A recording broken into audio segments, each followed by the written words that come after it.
Hello, everyone. My name is Heather Gilberts, Associate Director of the Center for International Media Systems, and I'd like to welcome you to today's event, The Power of Data, a New Way to Measure International Media Development.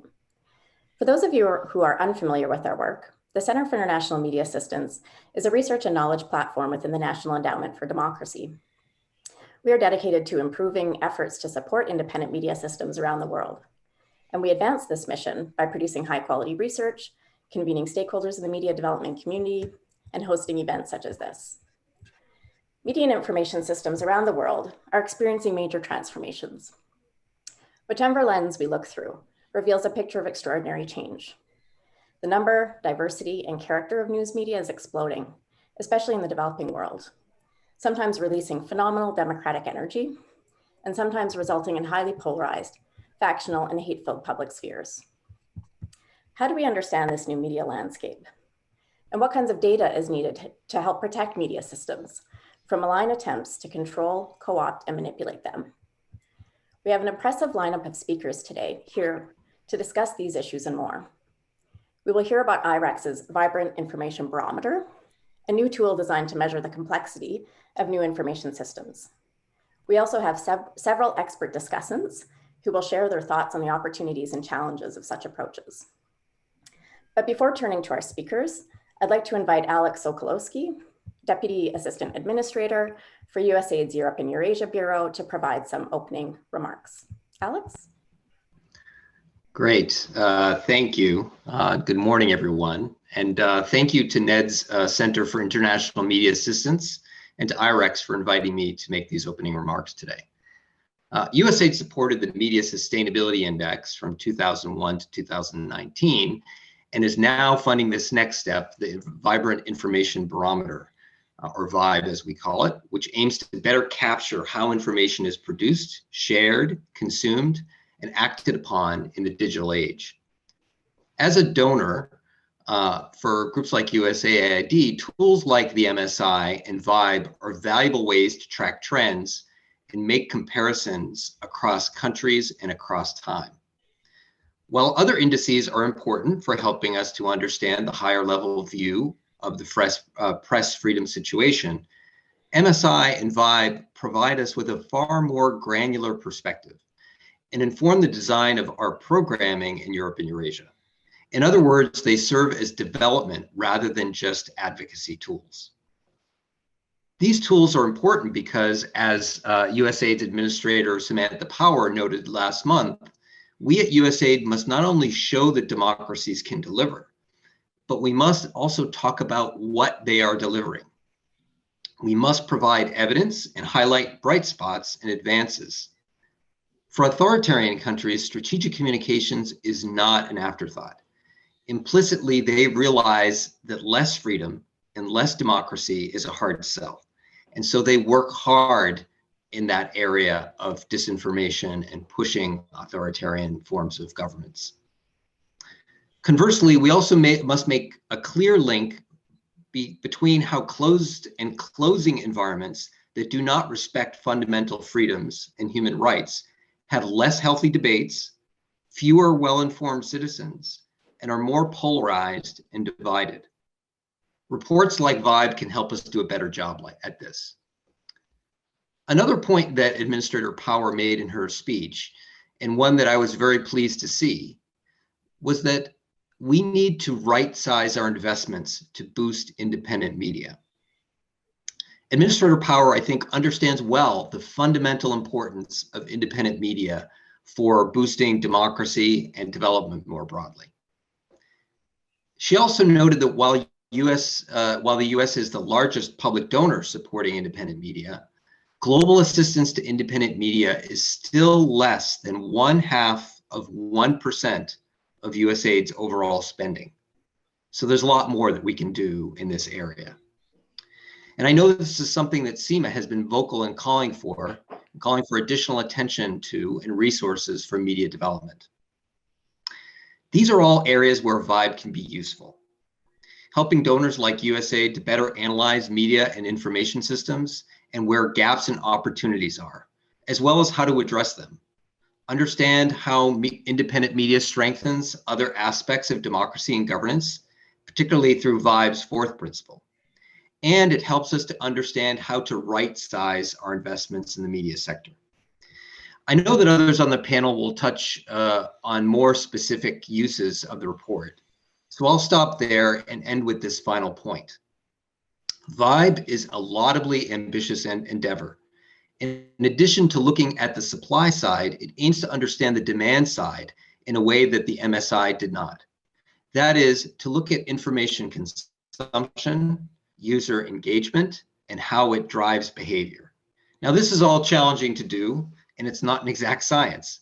You know that from adding in the strength of evidence rating, which can help to identify areas where further research is needed and to flag the potential subjectivity of some indicators.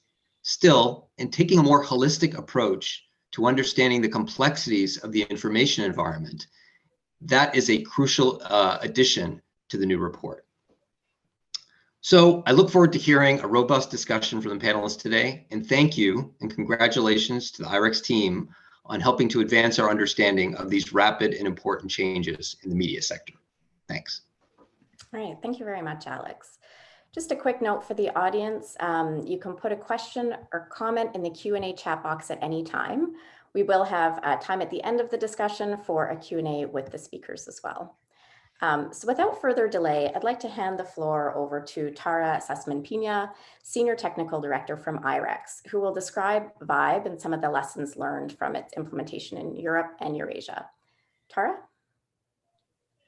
Great, thanks so much, Heather, and hello everyone. It's great to be with you. I'm really excited to be here to represent IREX, which is, you may know, a global development and education organization. We're based in DC, and we've been working on media development and assessment for about 2.5 decades.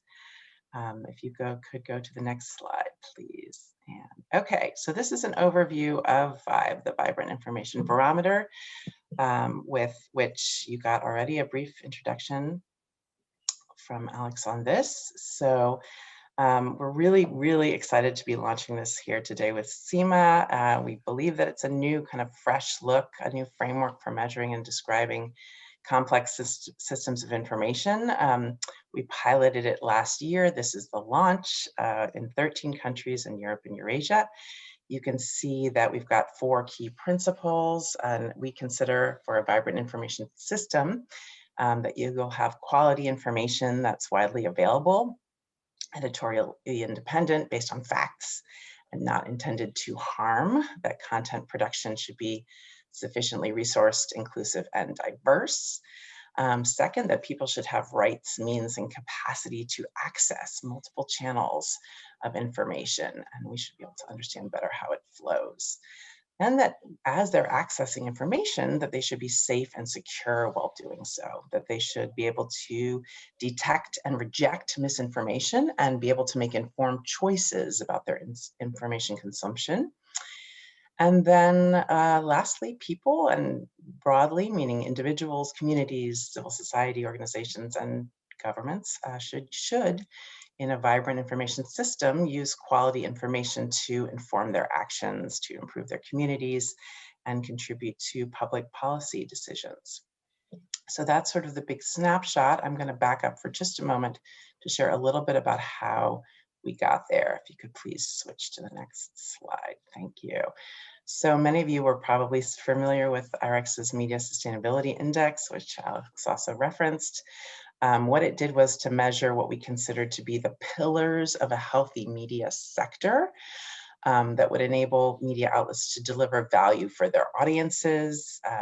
So these were free speech, professional journalism, business management, supporting institutions, and then taken together, they were meant to yield a 5th outcome in a well-functioning system, which is a plurality of news sources. So since in the intervening time, since 2001, when MSI was designed and implemented, as you know, the global media and information space has just gone through dramatic changes. You've experienced them, you're working with them, and so the MSI really didn't capture them so precisely or systematically anymore. And really importantly, this digital upheaval pointed us to potential flaws in what had developed into kind of unquestioned truths in our thinking in our sector. So things that we had assumed were inherently good or would necessarily lead to positive actions by others, and much of this was proven to be not the case. So as an example, when taken to an extreme, unchecked or extreme freedom of speech, excessive information flows, and overwhelming pluralism, rather than a good system or a vibrant system, can actually contribute to a polluted system. So this doesn't always automatically lead to good outcomes for people. Another very widespread assumption in the media development space, a saying that I heard many times over the years, we always used to say, people need good information so they can make good decisions for themselves, their communities. Maybe this is familiar to you. There were a lot of really unquestioned assumptions in this kind of linear sequence of supposedly causal events, that it would be inevitable, that it was universal, and sort of history and observation has shown that, in fact, unfortunately, the existence of access to good information often isn't at all good enough to lead to good actions and good decisions. And we needed to try to understand a little bit better some of the factors that were influencing that there. So in some, the world has transformed, and IREX has had to really shift our whole thinking of how we work with that. We went through a long process of inquiry, reflection, rethinking, a bit of future forecasting. I think many of you participating today have in some way contributed to this, including CIMA, USAID. And we came up with what we call the Vibrant Information approach, which is a more systems-based way to look at media development. And based on this approach, we designed the Vibrant Information Barometer as a way to assess the system. So if you could move to the next slide, please. Thank you. So just briefly, VIBE is meant to try to analyze this new world, right? So characterized by a lot of things, which I'll just sort of briefly state here: rapid and constant change, digital and non-digital, right? So it's happening in the digital age, but we're really trying to look at the whole system here. We're trying to also better analyze how people engage with information, what exactly is happening. It's not just about access, it's about what they do when they get it or what they don't do. About increasing inequality and about anti-democratic actions by governments and by structures. And then, as I was saying a minute ago, a need to question our assumptions, right? With all of this change, it's revealed that we need to be able to take a step back and make sure that we're not causing any more harm than has already been done. So we needed new ways to be able to look at how information is used for action. Okay, so let's talk a bit about the methodology for VIBE. If you could please move to the next slide. Okay, so I won't go into too much detail about the methodology, but happy to talk about it more if people are really interested. So if you're familiar with the MSI, it is built very much on the MSI experience and learnings. So it's similar methodology. They're country level assessments based on a local expert panel, which is convened and led by a local moderator trained in the methodology. So the moderators and the panelists complete a very detailed questionnaire. They convene in panels to discuss. You can imagine this last year, there were virtual panels. And then the moderators compile the scores and draft the chapters. And it's really important to emphasize here that the value of VIBE data is not just in the numerical score, but really in the narrative, and they go together. And that's published annually. So different from the MSI, you can imagine we have a new questionnaire. We have these 4 principles: information quality, multiple channels, how information flows, information consumption and engagement, and then transformative action. So we have a whole set of new concepts that are being measured here. We also expanded the number of panelists and the type of panelists that give their expert opinion for VIBE. So they still include broadcast journalists, media lawyers, trade associations, but they also include now civil society activists, digital advertising agencies, fact checkers. So it's sort of tries to represent a bit the expertise in the world as it is transforming. The methodology has also had some innovations in terms of the transparency we're trying to achieve with what the methodology does and does not do. So as Alex mentioned, the strength of evidence ratings, this new feature in which the panelists actually give a rating to how strong they believe the evidence is for the rating that they're giving to each indicator. So we can be totally transparent about how subjective we believe some of the indicators are. And then publishing more disaggregated data, right? So the VIBE data is being published at the indicator level. Naturally, there have been some challenges. Some of them have to do with just for those panelists and moderators that participated in the MSI to really change their mindset and be able to look more broadly and understand how to analyze these new concepts. We know that this will continue to improve over time. There were also a few challenges with the scoring. We had one of the country panels that misinterpreted the numbered scoring, and we had to do a bit of analysis and course correction. Again, sort of nothing sort of beyond what would happen with any kind of new measurement system. So if you could go to the next slide, let's talk about the findings. So I'm just going to talk again very briefly about some broad trends, some of the things we found. The first thing is not going to be a surprise to anybody. Impact of the COVID-19 pandemic, right? We know that there probably will be much more analysis in the years to come, but even the more immediate impact we saw further weakened the precarious financial situation of the media outlets throughout the region. We saw governments throughout the region leveraging the crises to sort of justify withholding information from both the media and the public. And this is information not just health related, but really all types of information, election information, other types of things. And as you might expect, also rumors, conspiracy theories, malinformation spread, much of it related to COVID. The second broad trend I think is really important. I know the broader panel is going to raise the really important and prevalent issue of disinformation and propaganda, but we also saw a really striking rise in hate speech across both social media and also in comments on news platforms. So rather than the healthy debate that one hopes to see in these kinds of platforms, abusive comments and hate speech were really on the rise and with very little ability to mitigate or stop them. A third broad finding was that VIBE made it much kind of clearer and easier to track the instances in which the media did reveal kind of corruption, human rights violations, attacks on civil rights, but that the government was not responsive, right? So lack of government accountability was revealed across the board.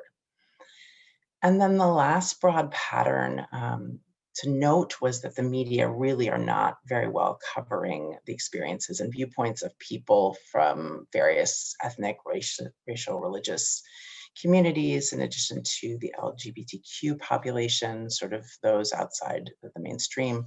There's a long way to go before they will be kind of adequately covered, it appears. So that's a very quick snapshot. The full report also provides a set of recommendations that I hope that you will take a look at. And again, this is the first publication, so we're expecting to see trends and further findings in future studies. So if you could go to the next slide, please. Thank you. So I just wanted to show you quickly the overall country scores, similar to the MSI for those of you who are familiar with it. The scores tended to kind of cluster around the middle between slightly vibrant and somewhat vibrant, which is not really surprising since the countries have a sort of somewhat similar history and culture, and at least on a regional basis, along with kind of regional economic trends. So that's kind of the broad scores. And if you could go to the next slide, please. So just drilling down a tiny bit, we decided that we would look at some of the indicators just to see what we might learn by looking at what the best scoring country doesn't do well and what the worst scoring country does the best, just to see if there might be anything interesting we could learn about the region. We first looked at Kosovo, and as the highest scoring with a 24. And we found that where it scored the lowest was in the resourcing for media and for media literacy of the citizens. So interestingly, these were also the two indicators that received the lowest averages across the board, so across all of the countries. So even in a relatively vibrant country with a diversity of voices, there are still areas that can be improved that align regionally. And then we also looked at Serbia. You'll note that Serbia was not actually the lowest. Azerbaijan was the lowest, but it was so low, there was sort of very little nuance that we could pick out there. So we looked at Serbia. And we looked at the indicators that got the highest score. And interestingly, the indicators in Serbia that had the highest score also were the indicators that had the highest score kind of across all of the countries. And these were related to people having adequate access to channels of information and appropriate channels for government information. So you can perhaps conclude that even a country that's receiving very low scores has a lot of options for media consumption. But we know, of course, this is potentially a double-edged sword because, as we now realize, more media is not universally better. But it was a really interesting kind of parallel between sort of the worst of the best, if you will, and the best of the worst. So what did we learn by looking at these things? I would say these are perhaps maybe kind of quieter trends that you can pull out, and that it would be important to pay attention to, like kind of across the region when we're thinking about designing solutions. And perhaps additional learning and research is needed to understand a bit more about the root causes and potentially regional solutions. And again, the point that we shouldn't divorce the scores and the narratives, right? If you just look at the score, there's only so much you're going to learn unless you kind of dig down into the narrative and into some of the indicator level data. Okay, next slide, please. Okay, we're going to talk really briefly about what do we learn by debuting this strength of evidence rating. Again, this is a new innovation that tells us really how confident we are in the evidence available that inform the score. So when we looked at this, we found in the big picture that there is plenty of evidence available for the less vibrant countries and less evidence available for the more vibrant countries. I'm not sure why this is. Perhaps that's where the sort of the data collection has focused, but that again would be a question for more digging. Also, not surprisingly, the principles that try to measure newer concepts like Principle 3, information consumption engagement, and Principle 4, transformative action, almost by definition, will have less evidence at this point, right? So this is the challenge, because what makes them innovative is that they haven't really been measured broadly before in this way. But we're hoping that we will also sort of help to shift mindsets about what data is important to look at and to collect, and potentially spark some new data collection practices. And then the last thing I wanted to note about the strength of evidence rating is just that the lowest scoring indicator on average for this strength of evidence rating had to do with community media. So community media provides relevant information for community engagement under Principle 3. And this really makes quite a bit of sense because community media is not a very strong characteristic of the region. But we wanted to include concepts that would be relevant globally in the hopes that we'll be able to expand this index over time. Okay, next slide, please. And we're moving towards the end. So I just wanted to make sure that you are aware that we have this wonderful tool, this dashboard called the Vibe Explorer. It's interactive. You can dig into the data. You can drill down to the indicator level. You can compare countries. You can look over time. And you can actually, if you're familiar with the MSI, it may look familiar because it's a similar design to the MSI Explorer. And in fact, for those concepts which track across the MSI to Vibe, you can track how the concepts aligned over time as well. So I'm hoping that you will take a look at this when you have time later on. And then lastly, next slide, please.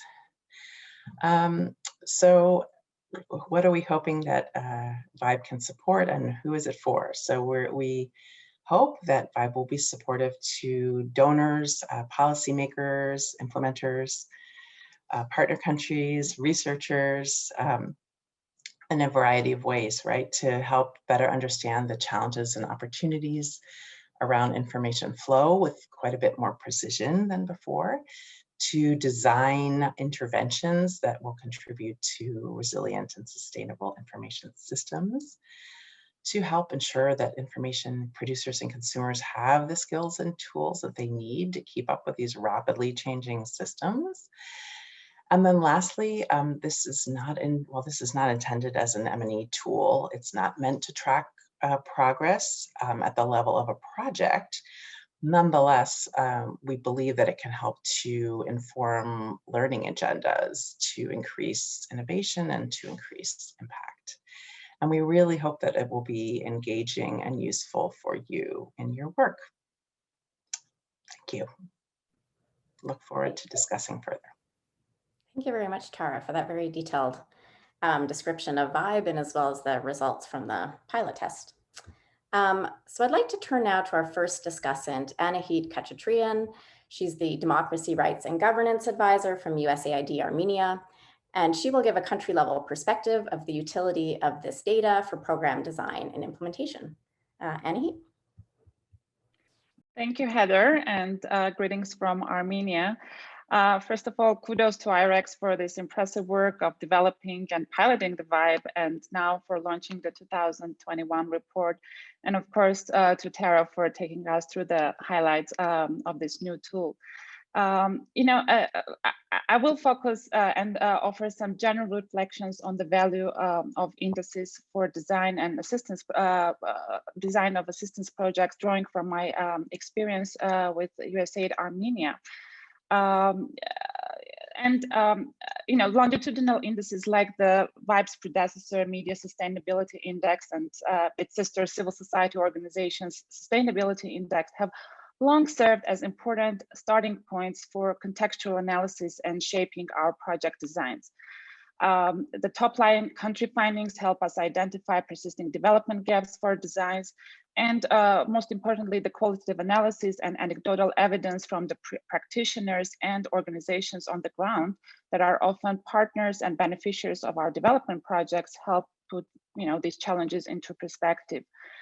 As Alex indicated, these indices also serve as a good demonstration of how countries fare in comparison with one another within the region, and where there is potential for cross-regional learning, experience exchange, and as such, they can be quite helpful in identifying regional trends and shaping regional programs. At the same time, I think we should recognize that these indices come with a lag, almost a year or 6 to 1 year lag, and the narrative shaped by the view are only shaped by the views of those represented on the panels. In this sense, we regard indices as predominantly contextual tools, as they are really meant to be. But in fast-moving environments like the media space, where things can drastically change due to external events, and as we already heard about, the worldwide impact of COVID-19, but more specifically in Armenia, as we saw with the recent war in Nagorno-Karabakh, the weaponization of information space, to internal realities ranging from changes in media ownership to the speed of adoption of new technologies. We still need to go through a rigorous process of ground truthing as course correction, even after shaping any program design, and during the implementation, even more importantly. And this is especially true in case of USAID projects, which in our case are mostly designed for 4 to 5 year periods. So there is a lot of time for spend time for course correction. Reflecting specifically on the VIBE index, it really does introduce a new way of evaluating the media and information landscape, looking at the myriad of actors with blurring lines and roles of information providers, consumers, gatekeepers, and intermediaries that shape the complex information systems. And again, drawing on the Armenia example, the information environment here has drastically changed with the recent war and with the post-war period, with the proliferation of non-traditional sources of information, such as anonymous Telegram channels, those actually blurring into traditional media that further amplify and give legitimacy to these voices. With our public heavily, having lost trust in official sources and traditional media, with the government struggling to control its messaging and then coming up with ineffective and counterproductive regulatory solutions, which are actually counterproductive. And in such a complex information ecosystem, a tool like the Vibe allows to capture these complexities and nuances, and it also helps to point and also for us to justify the need for complex programmatic responses and identify the entry points for media assistance. This new framework reflects and really shapes how we program and also monitor media assistance.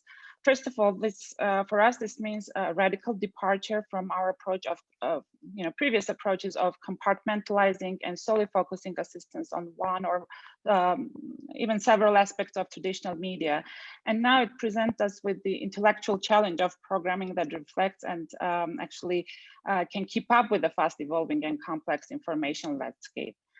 This shift in paradigm of looking at how the quality of information changes over time or how different stakeholders interact with information also has significant implications on how we monitor and capture the results of our assistance. As Tara mentioned, this is not a monitoring tool, but it provides a lot of food for thought for us. We can no longer hold ourselves accountable for the number of trainings delivered and the media outlets supported as our key, standard indicators are.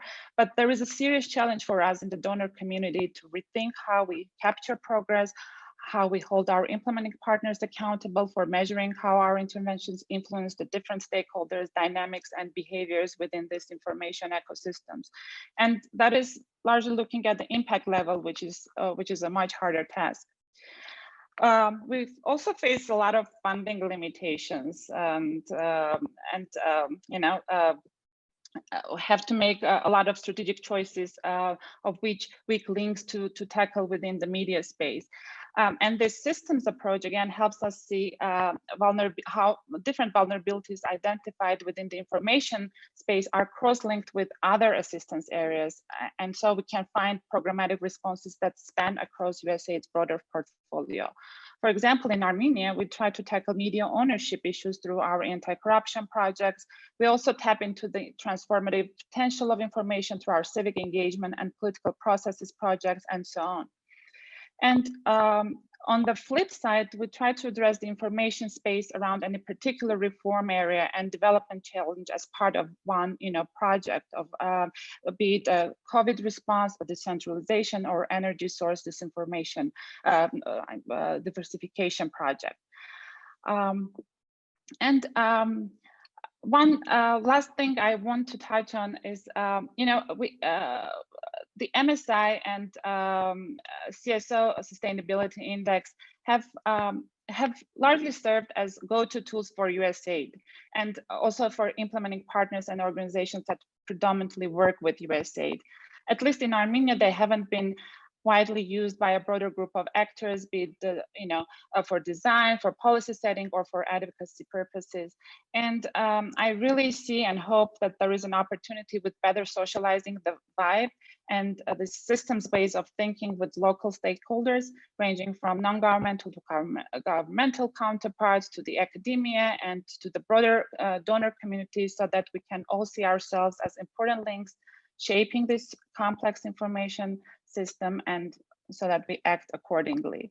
And I'd like to end with this note, and thank you. Thank you very much, Anahit.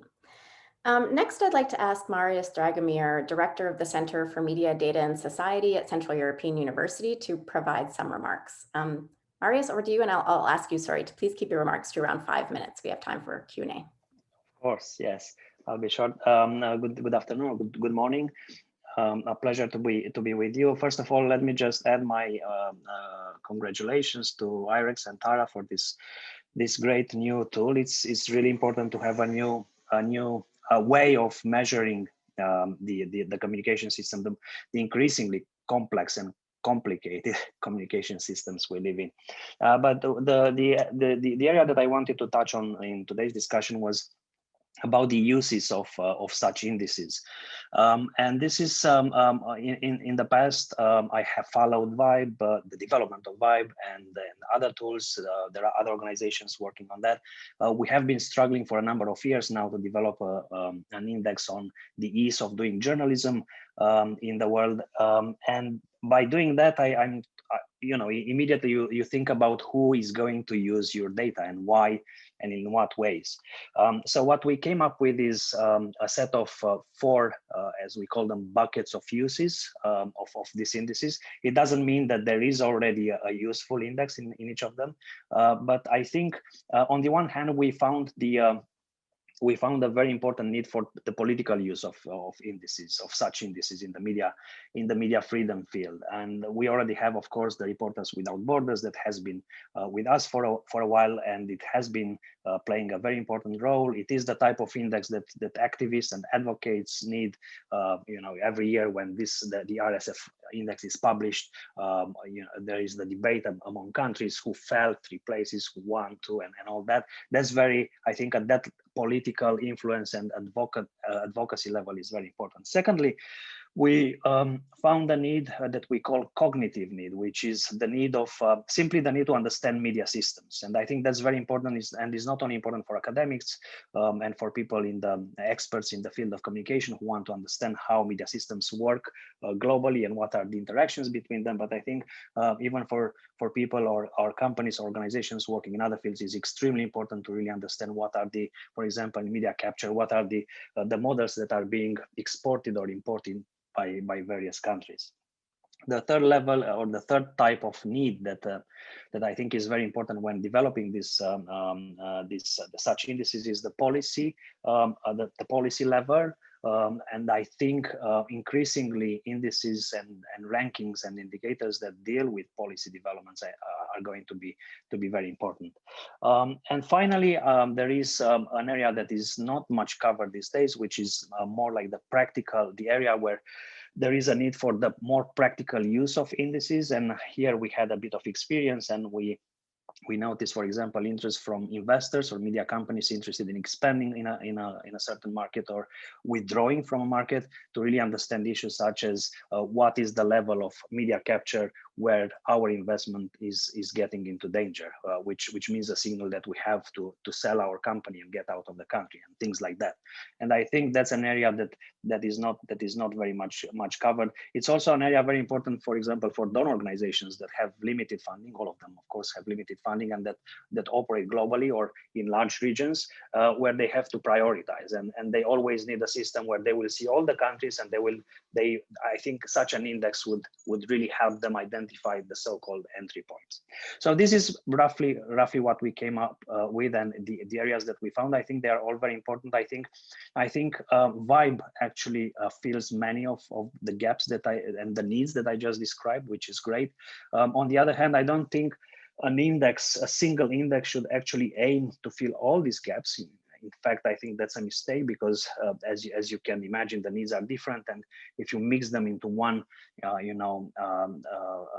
box, I don't think you achieve much. But I think it's really important when developing that, and especially when thinking and having this kind of debates about where you can use and how you can use instruments like Vibe to think about this. So of course, that has to do with sustainability, because the question is who's going to fund that for how many years? USA did it for 2 decades now already. And the second question is who's going to accept that? Because of course it's great for those Vibe, for example. I'm very sure it will be used by donor organizations, but if you want to improve media systems in various countries, are you sure that I bet that half of the countries in the world will not accept this that system? So that's a different question. But I will leave it there, and looking forward to to the other remarks and questions and discussions. Thank you. Thank you very much, Marius. And there's several comments in the Q&A chat box about the different uses and questions about how it can be used. So we will turn to that after our last discussant, who is Peter Pomerantz, Senior Fellow at SNF Agora Institute at Johns Hopkins University. Over to you, Peter. Thank you so much for having me here. And as the last speaker, I get to improvise, I think, and open up the aperture a little bit. It's so wonderful to see this report. I think really the cheesy line I've been using for a while is that we're undergoing the structural disintegration of the public sphere. And essentially, I suppose, really is what we're talking about is this metaphor that we've always lived with, the idea of a marketplace of ideas. If it was ever right, has now seems to be very false. And we really need to look at the whole the structure and how we define what is good in our public sphere. I was very struck in the opening remarks about the level of funding that's directed towards media, which I always find very, very upsetting. I wonder whether we need to start making the case much more actively. This isn't about media. This is about, all democracy and development. This is about security. Yeah, it's now very, very clear that having deeply divisive, polarized, disinformation flooded information environments also makes your security much more weak. I think that was clear with extremists. I think that's very, very much more clear in an era of information warfare. This situation is undermining reforms. I do a lot of work on Ukraine, and the reason the reforms, which are structural reforms, which receive huge funding from donors, stall, is because the public sphere is so distorted that people can't engage with the reform process in any kind of way. So I really want sort of donors more generally to stop thinking of this as a media issue. This is a democracy, a security, a reform issue. And maybe then we can start getting bigger budgets, because we need much more money flooding into our space. But look, it's a huge intellectual challenge, and I love the way that you've taken on these really big controversial issues. Saying that freedom of expression has a dark side is a really, really hard thing to say, and I really congratulate you to say in saying that. These are big philosophical issues that we need to grapple with, and we have got a little bit of ARENA, which is a little sort of research initiative that I helped run at Hopkins. We used to be at the LSE. I'm just putting a little link in to the chat so you can look at our research. And I wonder to what extent we need to start thinking conceptually, not just in terms of freedom of expression, but I very much like this idea of thinking in terms of free, full, and fair speech. Yeah. So to what extent do we have real diversity in our media environment, and to what extent is it fair, where it gets very, very tricky. And I think that's where things like hate speech and harassment campaigns come in. People are being pushed out because of the abuse of freedom of expression through troll farms and cyber militias, which are often state directed. I think we have to think about this concept of civic discourse, which the EU mentions in its new democracy action plan as something that has to be protected. What do we mean by that? What do we put into that? How do we nurture it? How do we protect it? But the thing that I want to focus on in my remaining 10 seconds or whatever is this idea of, well, then how do media need to think about because I'm a media person as well, and their key performance indicators in this new type of environment. If it's not enough to simply pump out good ideas into the ether and hope they land somewhere, how do we think in much more disciplined ways about engagement, about getting content to vulnerable audiences, which is the new buzz phrase that I hear? How do we make sure that we are creating a vibrant public sphere? I do think that media have to think much more about this, and the donor community has to be much clearer in sort of key performance indicators that might entail. Incidentally, that happens to be the focus of our work at ARENA, and so we've been thinking about, if a media is dealing with a subject like memory wars in a country like Ukraine or somewhere much more messed up like the USA, how do we know that we're not just talking inside our own liberal bubble? How do we know that we're reaching other audiences? How do we tackle conspiracy communities and audiences that are believing conspiracy theories about health issues or about political issues. I don't think there's one solution to this, by the way. I think there's many, many, many different approaches to this, but it will mean thinking about audience engagement much more. It will mean following up on our content much more. It will mean, I think, probably partnering with social researchers a lot more as well. It can mean using all sorts of digital metrics to see where is our content going. But I do think we need a sort of a new era of, I don't know, public service spirited media or civically minded media who get up in the morning thinking about, okay, how do I actually engage not just my side, which is very easy to do, but the other sides in society as well. Of course, all the incentives point away from that. The financial incentives point away from that. It's easier to make money by doing the opposite. And I do worry sometimes when donors demand sustainability from media in a lot of the countries that we just looked at. They go, okay, to become sustainable, we're going to play the polarization game. I've seen that happen over and over and over again. So we as a donor community have to think about incentives much, much more seriously. So fantastic that your report is out. I think it's much part of a much, much bigger conversation that we need to have. And thank you for leading the way. Thanks very much, Peter. So we have just over 10 minutes left and several questions from the audience, which I'm going to kind of combine into two overall buckets. The first is something we've started to talk about, which is the different uses of this. And in particular, there's a couple of questions about how local actors in particular can use this type of data system. So one question, to what extent would you say these indicators give clear guidance to reformers and activists in the countries about what policy changes need to be prioritized? And then there's another similar question about to what extent local advocates and experts can use the methodology to apply it at a very local level. So not necessarily at the national level, but at the very local level. So I'll turn it over to maybe Tara, but others feel free to jump in on this question of how can local advocates and reformers be supported to better understand their own media system and then inform their sort of policy efforts in countries. Thanks, Heather. And I love that question about the local actors.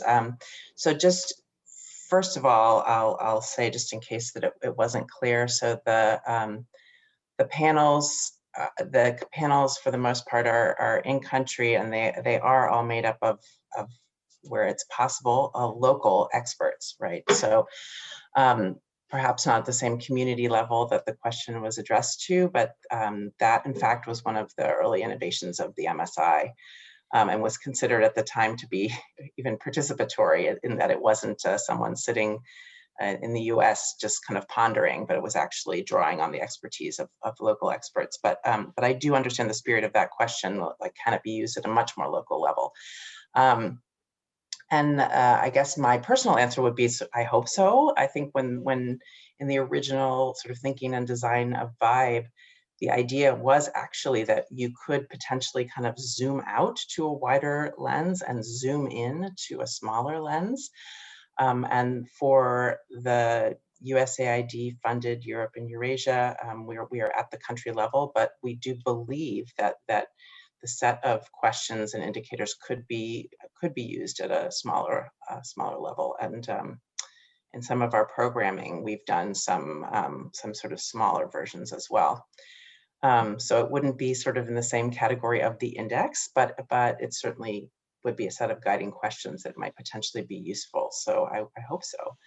I think that the question about how useful could this be sort of for advocacy and policy might be better answered by USAID or sort of someone on that end. That certainly was the hope. It's not meant to be just an intellectual exercise, and I think also may be better answered sort of as the years go by and sort of see how things work out on the ground. But maybe there's some reflection about that from USAID. Yeah, Alex or Anahit, do you have any reflections about how local reformers and activists can use the data to inform their own policy efforts, policy advocacy efforts? Anahit, do you want to go first since you're taking it from the field level? Okay, yeah, sure.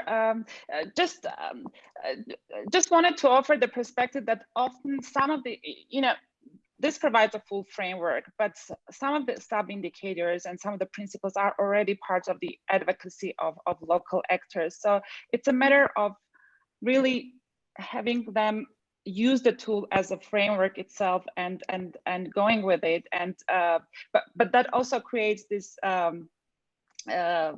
this pressure of using a foreign introduced tool as opposed to something that has evolved from the ground. So my point is that from the local actors are tapping into some of these issues already, but there needs to be some facilitated way, and I think that falls on our, on the donor side to help them see it through a framework and to tackle it from more holistically. And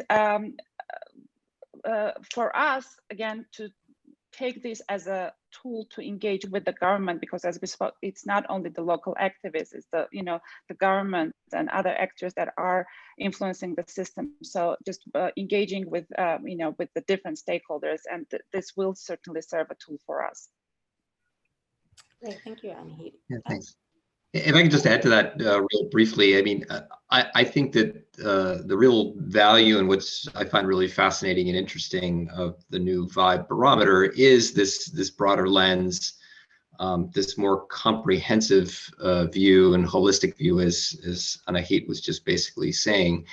I think the challenge, though, there is some balancing there, right? If you're in a country like Russia or Belarus, where you're a journalist being harassed, beaten, and jailed, some of these other things may not matter so much, and there can be a priority. So freedom and the ability to operate may be higher than some things having to do with the nature of the dialogue that occur. Not saying those things aren't important. It's just that there can be a balancing between that breadth of all the different things that Vibe can look at and some of the things that the MSI focused on a little bit more, which were things having to do with freedom and the ability to operate.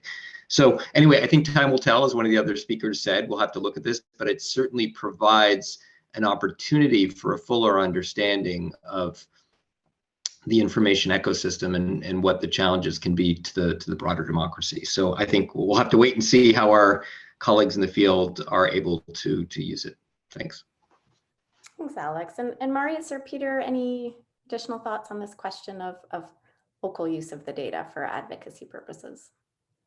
Yeah, I can add very briefly. I think on the issue of how Vibe can be used as a policy tool, it can definitely has the potential. It offers a lot of fresh information through a newly designed methodology to think about changes in policy and changes at that level.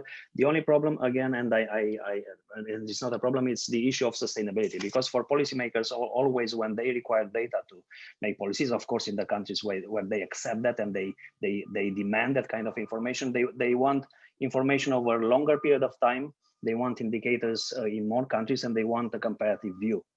And of course, I totally, we know that this is based on MSI, and we know that the Vibe provides a number of indicators, but I think it's really important to, if you really want to develop this into a purely and very powerful tool for policy changes, an index for policy changes, a policy tool, it has to have that broad comparative perspective, and it has to have that predictability. It has to be run and conducted over a number of years. When it comes to local advocates, definitely they can do it. Now I'm going to sound very cynical, but that has always happened, and advocates always have used that, and it's actually is not too expensive to do that at local level, I think, and it's not, many organizations actually make these indices part of their work. The question is how the local governments, the local power holders react to that, and what are you actually doing with this information? I think that is the real question, and the answer can be manifold. It really depends on the local context. It depends on the period of time. You might have noticed recently the Reporters Without Borders put the Prime Minister of Hungary on the list of the enemies of the press. Do you think he cared a minute about that? I'm telling you, no. So it really depends on how you use that and how you actually think in terms of advocacy on a longer term. But definitely, it has a lot of potential. Thanks, Marius. So the other set of questions we have is mostly about the methodology. So I'll ask a couple of questions at the same time.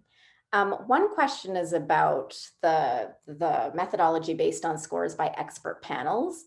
From a methodological point of view, it sounds like these are mostly soft metrics, so the experts' perspectives or opinions, but the question was whether or not there's also a plan to include harder metrics. For example, telecommunications access, penetration, and utilization was one question. Another methodology related question, and again, this is for all the panelists, not just for the IREX team. Have you identified through your pilot a couple of areas where there is less evidence? What are the evidence gaps that you've identified through your pilot? And is there any plan to resolve those gaps? And then another one is just future plans for rolling out VIBE in other countries and regions of focus. So Tara, if you'd like to go first to try and tackle those, but of course, others also please jump in. Sure, thanks. So for the question of the limits of a panel study, yes, we're definitely aware that there are limits. We're very clear that these are expert opinions. This was partially why we, or in large part why we tried to put in some additional measures in this new version in VIBE, where we tried to create quite a bit more precision in terms of how the questions were asked. We have this strength of evidence where really the panelists are supposed to look at the evidence available. So there would be reference potentially to things like telecommunications data and other things, and then use that data to evaluate how based on data their opinion is or not. And there was one iteration of VIBE where we tried to incorporate other forms of data, but we found that for some of the more, especially with some of, again, the more new concepts, there just weren't things that that really got to those questions. It was not hard data that really got to it. And then also there wasn't much that was added from it. So added from using that, so it didn't change the scores in any way. That being said, we are still thinking about and looking, and this also actually goes to Anahit's question about, or issue raised about real time. Wouldn't it be nice to have kind of real time measures of some sort? We've been talking a bit internally about, would it be possible to pilot some kind of other version of this that maybe not necessarily across these 13 countries, but in some other context where we could use other forms of data, but with the same framework. So we're still, I will say that this is, it's not set in stone. We're still looking at it. And we are aware that, of course, any methodology is going to have its limitations. We just want to be very, very transparent about what those are. But we still do believe that, it's meant to be an analytical research study, right? So it's not necessarily measuring cell towers. That's not what it does. The data is out elsewhere. So I hope that was clear and helpful. And then the question about, what was the question about less evidence? Where the places are less evidence? Yes, I would say, again, in the newer principles around how people engage with information, and that question about transformative action, because it's sort of a newer way of framing things, the things that haven't been studied perhaps quite as widely or as well. There's more evidence to be done. And as I mentioned, we're hoping that by putting those concepts out there, perhaps there will be some interest in, additional research that are to be conducted along those lines. So I don't know if anyone else wants to add anything. We have one more sort of methodology question. We're at the end of the time, but I'd like to spend just 2 more minutes if we can on this last question, because I think it's a really important one. About the business side of media. So the question is, Peter mentioned in his remarks that the collapse of the public sphere, as well as the consequences of the outsized role of social media messaging apps and how we share and consume information, how is the business side of media factored into VIBE? Current media business models are not exactly incentivized to be vibrant. So just one more sort of methodology question, maybe we can end on that, and then maybe some information about next steps would be helpful as well. Sure. I mean, it's true that I would say that it is folded into the questions, some of the indicators, but not as prominently featured perhaps in MSI, and maybe that's an area to look at. Yeah, I think that's about all I have to say about that. So it's not a standalone principle, but it's kind of it's folded into some of the sub indicators of the principles. Some of those which will be available to look at. And then in terms of the future, I mean, certainly we're planning to continue. I think hopefully that there will be an opportunity to increase the number of countries across both the region and then potentially elsewhere. As I mentioned, there are some of our implementation projects will be running VIBE studies that are parallel in a sense, in that it's not funded by USAID for the purpose of an index, but again, to sort of understand and analyze an information system within a country. Still doesn't add up to a worldwide index, and I'm very much aware of and concerned with the sustainability questions that Marius raised. That's something we've always struggled with in terms of the MSI.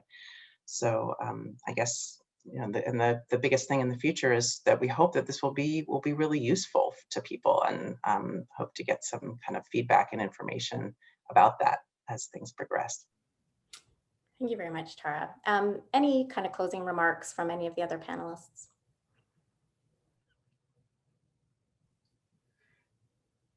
I can dive in. I'm really looking forward.